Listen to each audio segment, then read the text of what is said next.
Hello, good morning सगळ्यांना. परत एकदा माझ्या मिनी ब्लॉगमध्ये तुमचं खूप खूप स्वागत आहे. तर आज मी बनवणार आहे ना बांबूची भाजी. तर पुढे बघाच तुम्ही, कंटिन्यू राहा. पहिले तर मी इथं बदाम भिजवलेले ते खाऊन घेतले आणि इथं बीटरूटचा ज्यूस बनवायला घेतला. बारीक बारीक बीट छान कापून घेतला आणि त्याच्यात 1 चम्मच साखर टाकली आणि मिक्सरला फिरवून घेतला आणि त्याच्यात थोडंसं पाणी पण घातलेलं. तर छान बीटरूटचा ज्यूस पिऊन घेतला आणि ब्रेकफास्ट बनवायला घेतला. आज बनवणार आहे मी तांदळाची भाकरी आणि सिंधची भाजी.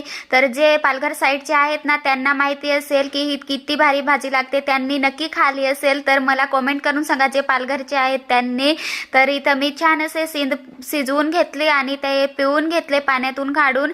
आणि इथं मी तव्यावरच भाजी बनवणार आहे सुक्की. तर इथं मी तवा ठेवला, 1 माप तेल टाकला आणि त्याच्यात लसूण, जिरं आणि कांदा छान असा कट केलेला टाकला आणि त्याच्यात 1 टोमॅटो पण टाकलं, थोडंसं मीठ टाकलं टोमॅटो शिजायला.